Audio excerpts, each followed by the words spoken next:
창세기 12장에 보면 하나님께서 아브라함을 부르시는 장면을 소개하면서 하나님께서 그에게 이런 명령을 하셨습니다. 너는 너의 본토 친척 아비집을 떠나 내가 내게 지시할 땅으로 가라. 그리하면 내가 너로 큰 민족을 이루게 하고 내게 복을 주어 내 이름을 창대케 하리니 너는 복의 근원이 될지라, 복의 통로가 될지라. 그 말씀을 받은 아브라함은 하나님의 말씀에 순종해서 하나님이 인도하시는 대로 갔습니다. 히브리서의 말씀을 보면 그는 갈 바를 알지 못했습니다. 어디로 가야 될지 분명히 어느 땅이라고도 지정하지 않으셨는데, 그러나 하나님의 말씀에 따라서 가다 보니까 그 땅이 곧 가나안 땅이었던 것입니다. 가나안 땅에 거주해서 이제 생활하는데 하나님께서 또 그에게 나타나셔서 이런 말씀을 하셨습니다. 아브라함아, 내가 이 땅을 너와 너의 후손에게 주겠다. 그리고 너의 후손들이 땅의 티끌같이 많아지게 될 것이다. 또 그런 축복을, 번성의 축복을 해 주셨습니다. 그러고 나서 상당한 시일이 지난 뒤에 또 이런 말씀을 그에게 하셨습니다. 창세기 15장 13절 이하인데, 내 자손이 이방에서 객이 되어 그들을 섬기겠고 그들은 400년 동안 내 자손을 괴롭게 하리니 그들이 섬기는 나라를 내가 징벌할지며 그 후에 내 자손이 큰 재물을 이끌고 나오리라. 내 자손은 4대 만에 이 땅으로 돌아오리니 그날에 여호와께서 아브라함에게 언약을 세워 이르시되 내가 이 땅을 내 자손에게 주노니, 계속해서 약속하신 그 땅에 대해서 말씀하신 것을 보게 됩니다.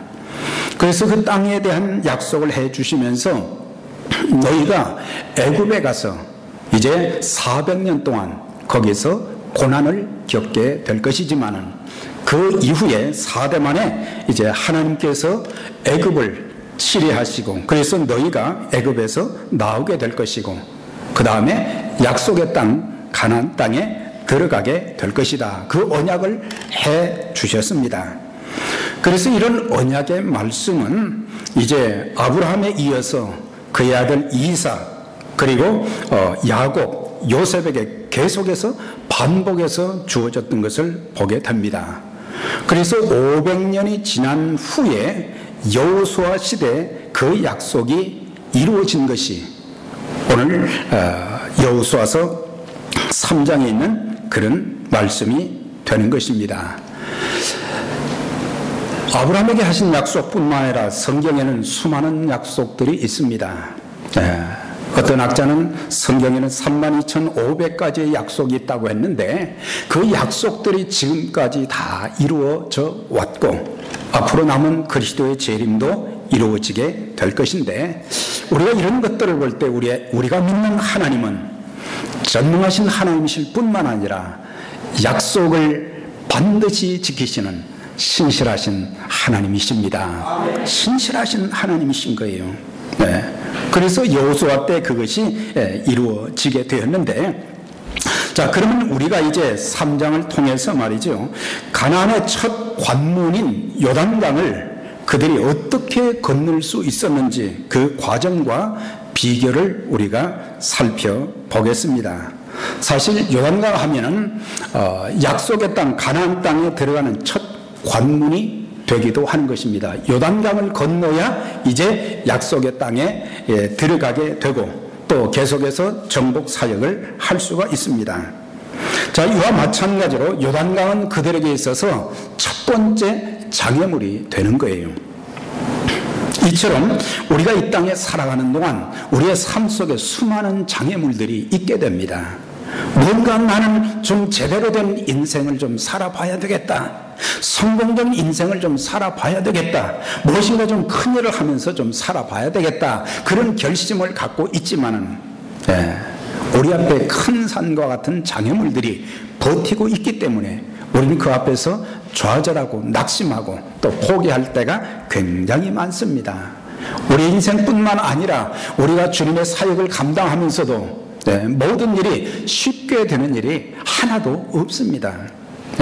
우리가 주님의 몸된 교회를 섬기는 일도, 그리스도의 복음을 증거하는 일도, 하나님의 거룩한 사역에 우리가 아름답게 쓰임받는 이 과정도 보면은 여러 가지 많은 장애물들이 있지만은 하나님께서 우리에게 은혜 주시고 능력 주셔서 그 모든 장애물들을 극복하고 모든 일을 하게 하시는 그런 것들을 볼 수 있게 되는데, 우리가 이 3장을 통해서 우리의 인생길 또 우리의 삶의 사역에 있어서도 장애물이 많은데 그 장애물들을 어떻게 극복하고 승리할 수 있는지 그 모든 비결들을 오늘 말씀을 통해서 가르쳐 주고 있는 것입니다.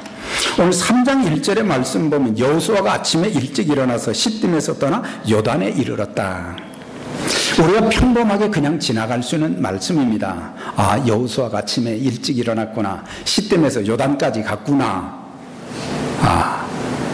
시딤에서 요단까지는 약 6마일에서 8마일 정도 된다고 그럽니다. 그런데 우리가 성경을 이제 자세히 보지 않으면 길이 멀기 때문에 교통수단이 전혀 되어 있지 않기 때문에 여호수아가 아침에 일찍 일어나서 갔구나, 여호수아는 참 부지런한 사람이네, 여기서 끝날 수 있습니다.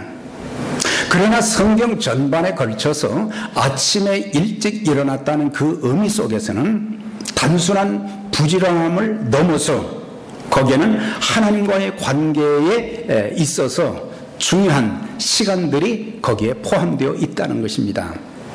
다시 말하면 하나님과 교제하는 시간, 하나님의 음성을 듣는 시간, 하나님께 기도하는 그런 시간을 가졌다는 의미로 우리가 이해할 수 있는 것입니다.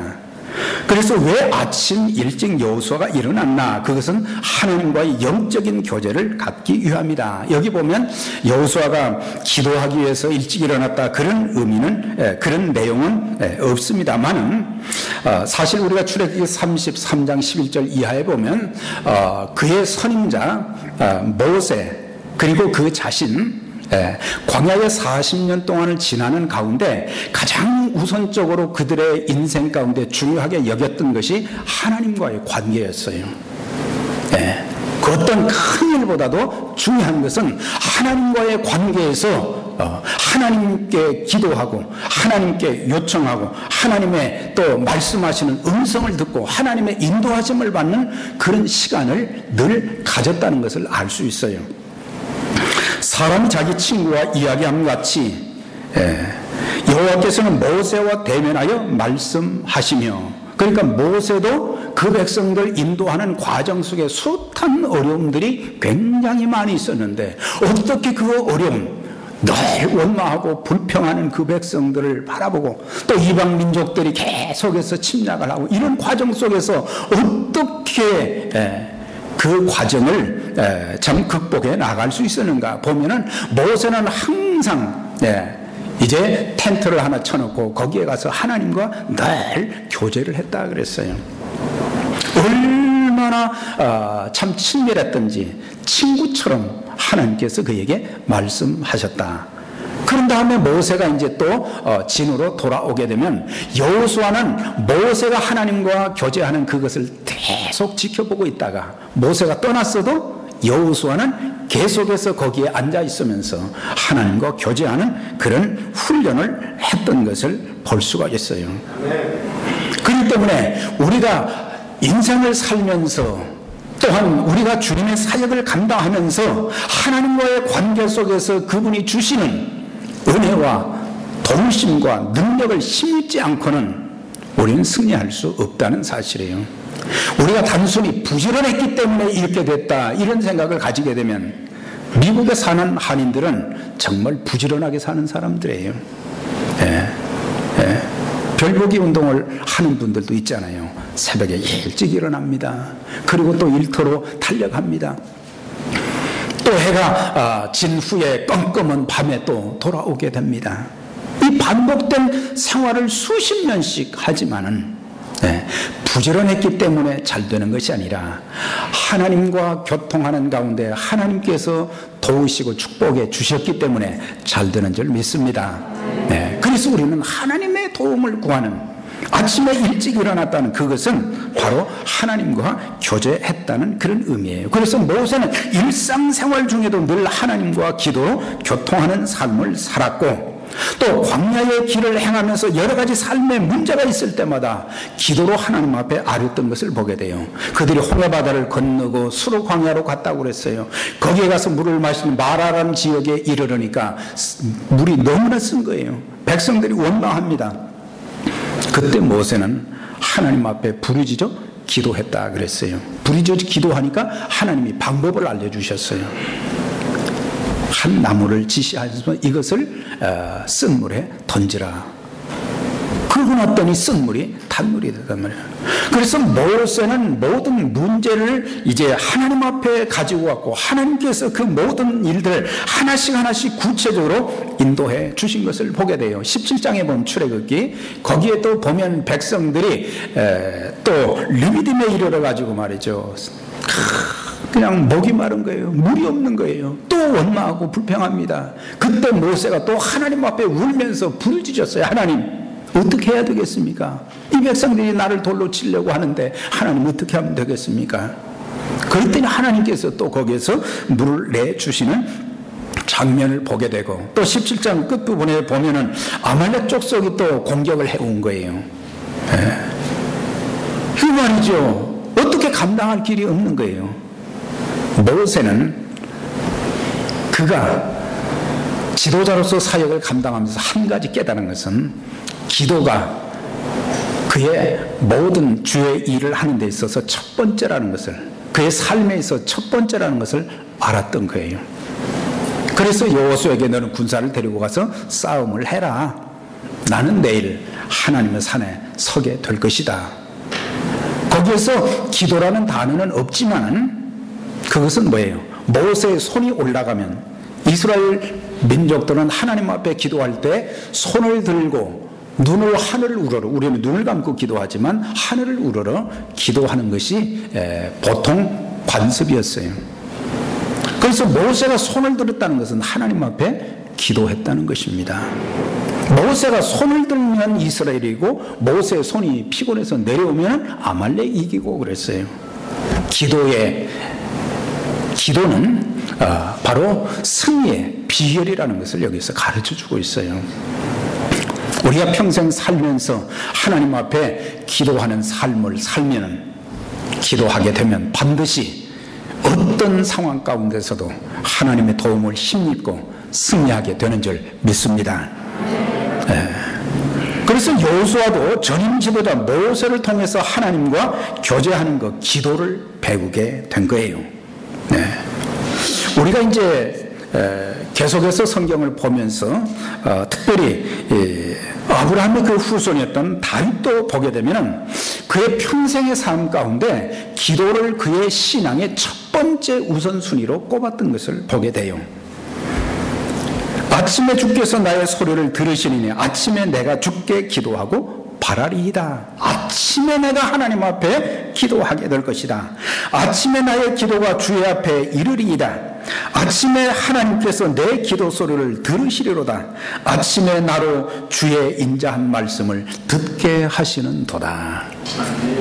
아침에 하나님 앞에 기도하면 하나님께서 내 기도를 들어주시고 문제도 해결해 주시고, 또 하나님께서 풍성한 은혜의 말씀을 주신다는 그런 고백을 했던 것을 보게 돼요.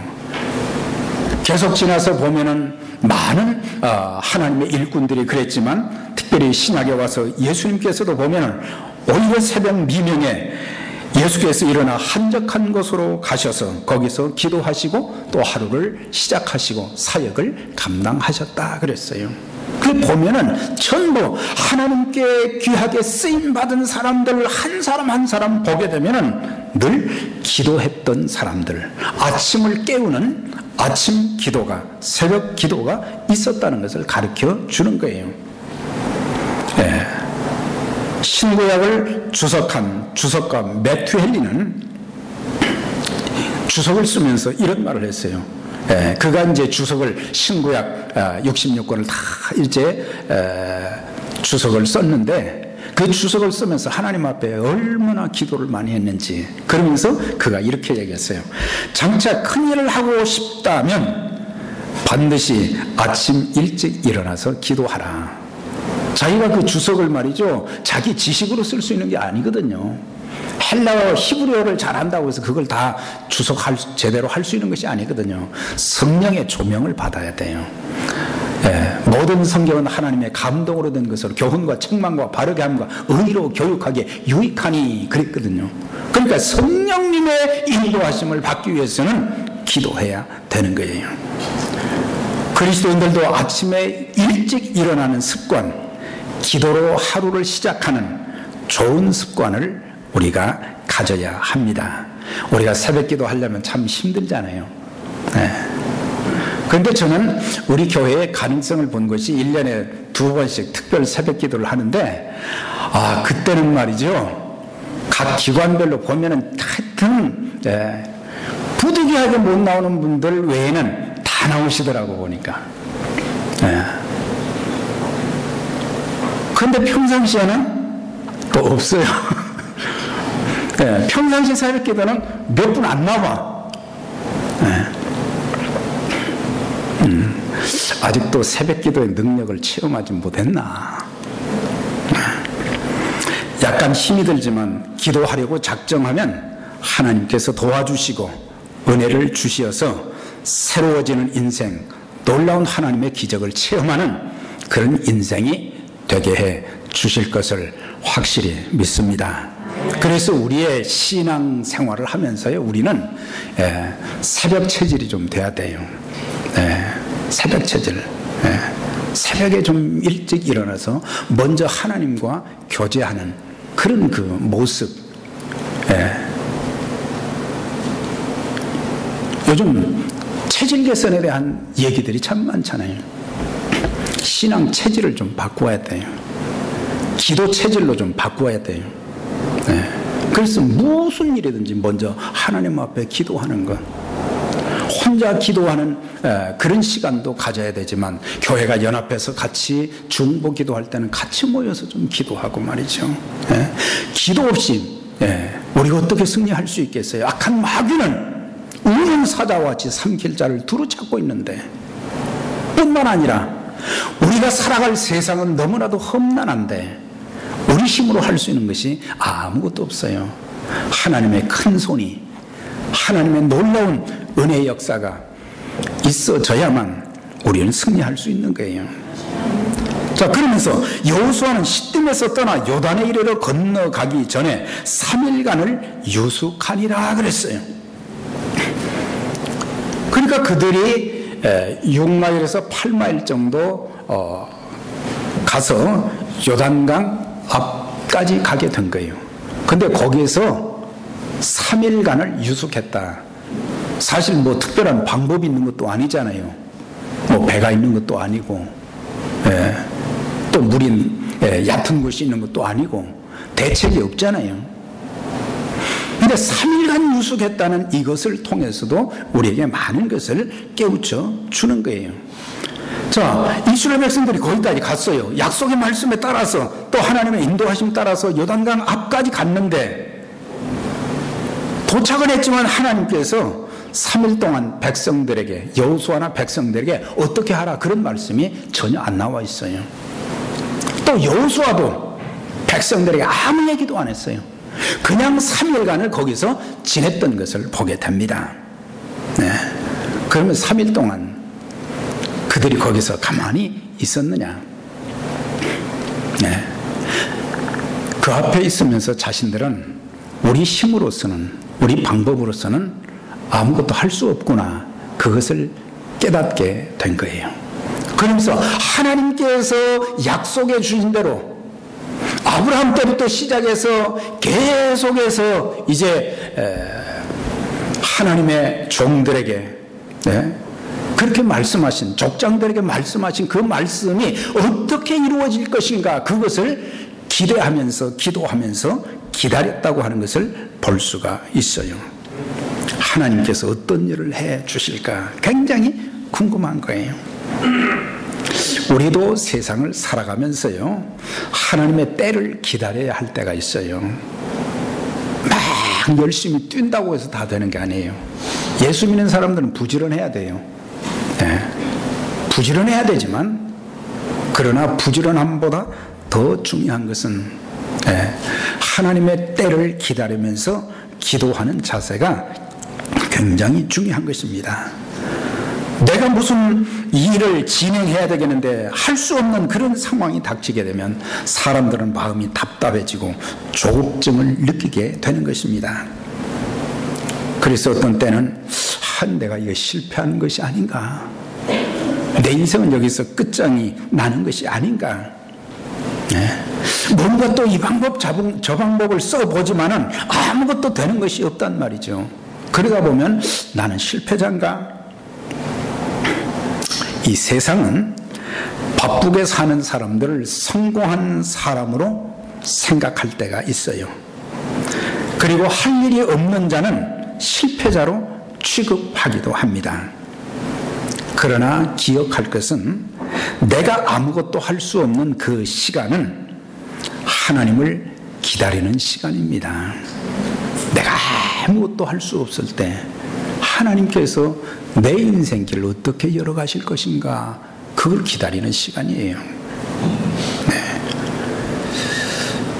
저는 병원에 오래 입원해 본 일은 없습니다. 병원에 있는 분들 보면은 굉장히 조급해합니다.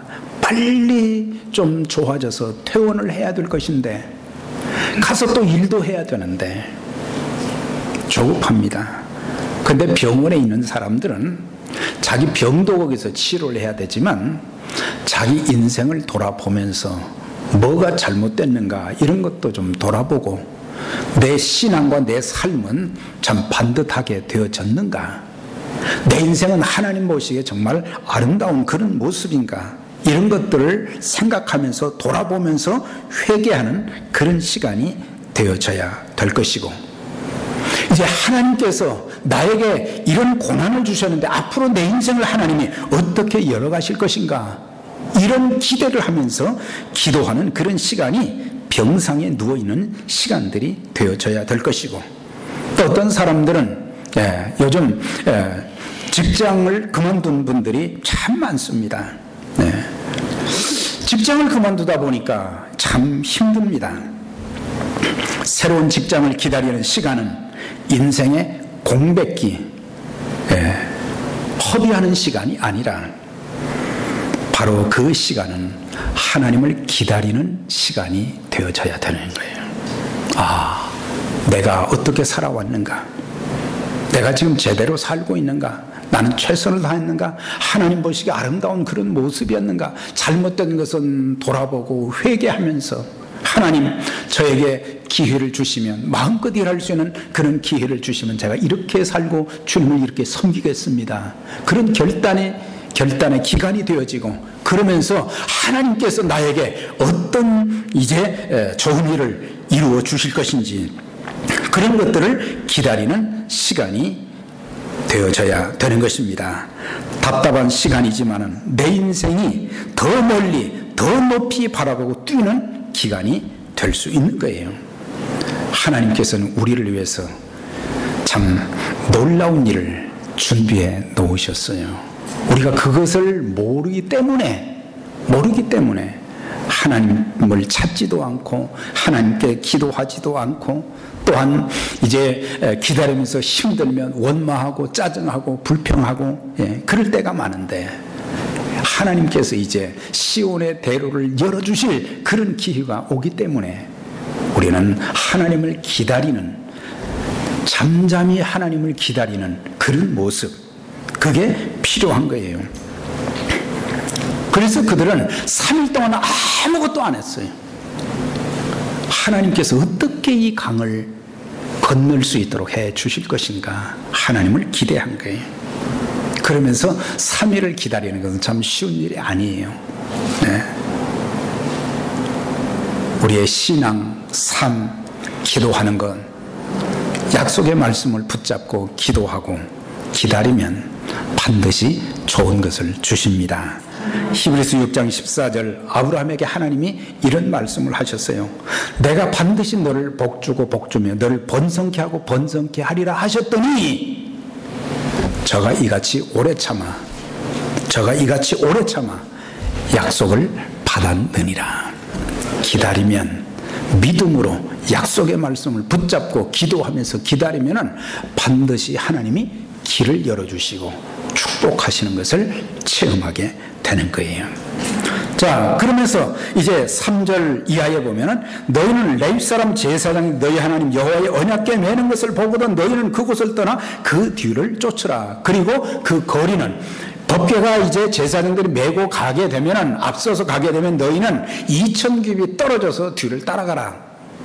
900m 떨어져서 가라 그랬어요. 다시 말하면 언약궤를 따라가라 그랬어요. 이제 요단강 앞에서 아무 말씀도 안 하시다가 여호수아에게 하신 말씀이 이제는 레위 사람 제사장들이 언약궤를 매는 것을 보면은 너희는 그를 따라가되 900m를 떨어져서 가라 그랬어요. 왜 그랬습니까? 법궤는 하나님의 임재의 상징이거든요. 그러니까 너무 가까이 하지 말고 그 법궤를 이제 바라보면서 법궤가 가는 대로 거기가 광야든지 아니면은 물이 많은 곳이든지 강이든지 바다든지 따라가라는 거예요. 참 쉽지 않은 말씀을 하셨어요. 우리도 살면서요, 끊임없이 우리가 삶의 여러 가지 역경과 시련들이 많이 있고 우리가 가야 할 길이 멀지만 우리는 주님을 바라보고 사는, 주님의 말씀을 따라가는 그런 삶이 되어야 할 것을 이것을 통해서 가르쳐 주는 거예요. 그래서 법궤는 하나님의 말씀, 하나님 말씀을 중점적으로 상징을 많이 하잖아요. 신약의 의미로는 바로 예수 그리스도 그분을 바라보는 것이 필요하다는 거예요. 아담과 하와는 선악과를 바라보다가 범죄했어요. 바라보는 것이 세상적인 것이 되어지면 그건 망하는 거예요. 그러나 하나님의 말씀을 붙잡고 예수 그리스도를 바라보게 되면 우리는 절대 실족하지 않습니다. 우리의 시선을 기도와 말씀으로 주님께 고정시키면 삶의 어떤 환경 속에서도 놀라지 않고 담대하게 살아갈 수 있는 거예요. 그래서 삶이 어렵다고 해서 우리는 두려워하거나 놀라지 말고 우리가 믿는 전능하신 하나님을 바라보고 말씀을 따라서 우리가 살아가는 것이 중요한 것을 가르쳐 주면서 5절에 보면 여호수아가 백성에게 이르되 너희는 스스로 성결케 하라. 여호와께서 내일 너희 가운데 큰 기사를 행하시리라. 이제 제사장들의 뒤를 따라가라 하시면서 또 한 가지 말씀해 주신 것은 너희가 스스로 성결케 하라. 깨끗함을 받아야 된다 그랬어요. 너희가 깨끗함을 받게 되면 하나님께서 내일 큰 기적을 베풀어 주실 것이다. 그런 말씀을 한 것을 보게 돼요. 우리가 출애굽기 19장에도 보면 이스라엘 백성들이 시내산 앞에서 모세가 하나님 앞에 나아갔을 때 하나님께서 너는 내 백성들에게 가서 성결케 하라 그런 명령을 해 주셨어요. 옷도 빨고 마음도 깨끗하게 하라는 거죠. 우리가 하나님 앞에 서기 위해서 가장 중요한 것이 뭐냐? 성결한 것입니다. 깨끗한 것이에요. 여호와의 산에 설 자가 누군고 곧 손이 깨끗하고 마음이 청결한 자로다 그랬어요. 하나님 앞에 예배드리기를 원하는 사람들, 하나님 앞에 예배드리기 위해서 나온 사람들, 하나님께 기도하는 사람들, 먼저 하나님 앞에 어떤 문제를 구하기 전에 제일 중요한 것은 내가 깨끗한가 이거예요. 네? 우리의 마음이 더럽고 우리의 입술이 더럽고 추한 것이 가득 차 있는데 이것이 해결되지 않고 어떻게 우리의 예배와 기도와 찬양이 응답되게 되냔 말이에요. 너희 손이 짧아 구원치 못하심도 아니요 너희 귀가 둔하여 듣지 못하심도 아니요 오직 너희와 나 사이에 죄악이 가리었고 너희 죄가 그 기도를 듣지 못하시게 함이니라 그랬거든요. 중요한 것은 하나님이 전능하시지 능력이 없으신 분이 아니라 우리에게 죄가 있기 때문이다. 그래서 우리는 매일매일 우리가 깨끗함을 받아야 되는데 그것은 잘못된 죄는 회개하고 그리스도의 보혈로 씻음 받아야 된다고 하는 것입니다. 그래서 하나님께서 귀하게 쓰신 하나님의 사람들, 하나님의 종들 보면 전부 성결한 사람들, 이런 사람들을 쓰셨던 것으로 해요. 부정한 사람들, 은행인 뜻은 사람들, 물질로 더러워진 사람들 하나님 다 버리셨어요. 그러나 깨끗한 사람들은 어떤 환난과 핍박과 시련과 어려움이 있어도 하나님이 끄집어내 주시고 보호해 주시고 하나님의 거룩한 도구로 사용해 주시게 되는 것입니다. 그 다음에 이제 끝부분에 보면은 이제 8절부터 쭉 보면은 여호수아는 언약궤를 이제 맨 제사장들에게 요단강에 들어가라 그랬어요. 그런데 그때 당시 보리를 추수하는 시기에는 비가 많이 왔다 그랬어요. 그래가지고 요단강에 물이 너무 많은 거예요. 어떻게 건너겠어요? 그런데 법궤를 맨 제사장들의 발이 거기에 딱 요단강 물속에 들어가는 순간, 밟는 순간 저 위에서 흘러내리는 물이 스탑 되기 시작했다 그랬어요. 그리고 제사장들은 이제 모든 백성들이 건널 때까지 그들의 발은 마른 땅에 있었다. 요단강 안에 물이 마른 곳에 있었다. 그것은 하나님의 말씀에 순종하는 제사장들로 인해서 하나님은 그 백성들을 무사히 요단강을 건너게 하시는 그런 모습을 보게 되는 것입니다. 우리가 참 불가능한 일이지만 하나님의 말씀을 믿고 순종하면 놀라운 기적을 체험하게 될 것입니다. 중요한 겁니다. 믿음이 있는 사람들은 순종하는 것입니다. 순종하는 사람들은 믿음이 있는 사람들만 순종하는 거예요. 우리가 순종하면 하나님의 기적을 체험하고 순종하면 하나님의 축복을 체험하고 우리가 말씀에 순종하면 들어가도 나가도 성읍에서도 들에서도 복을 받는 역사가 있게 될 것이고 순종하는 사람들을 통해서 하나님의 귀한 일들을 이루어 주시는 그런 모습을 보게 되는 것입니다. 사랑하는 여러분, 우리 각개인 가정, 교회 앞에 놓여있는 어떤 장애물들이 있다고 할지라도 우리가 두려워하거나 염려, 근심하지 마시고 오늘 말씀처럼 일찍 일어나서 하나님 앞에 기도하고 그리고 하나님의 말씀을 붙잡고 성결함을 받고 하나님의 때를 기다리면서 순종하게 되면 여호수아 3장에 일어났던 놀라운 하나님의 기적이 오늘의 시대를 살아가는 우리들, 저와 여러분, 우리 교회도 일어나서 하나님이 하신 큰 일들을 증거하는 그런 축복이 있도록 저와 여러분들을 사용해 주실 것을 믿습니다. 기도하겠습니다. 전능하신 하나님 아버지 감사합니다.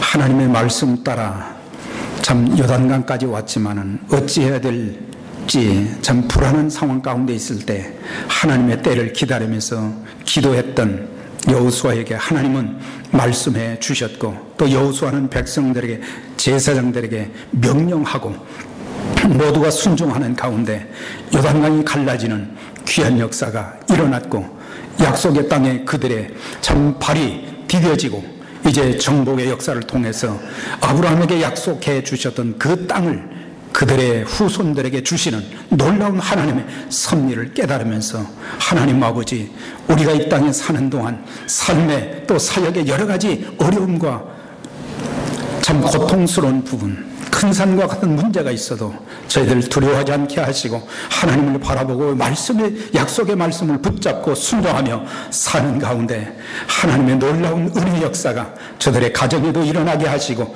직장에도 사업에도 일어나게 하시고 주의 몸된 교회에 하나님이 살아서 역사하시는 에베네셀 교회가 되는 것을 사람들이 보며 영광 돌릴 수 있도록 하나님 역사해 주시되, 특별히 우리 모두에게 참 믿음을 따라 살게 하시고 하나님 말씀에 절대적으로 순종하게 하시고 기도하는 교회, 능력 있는 하나님의 교회로 쓰임받게 하여 주옵소서. 예수님 이름으로 기도하옵나이다. 아멘.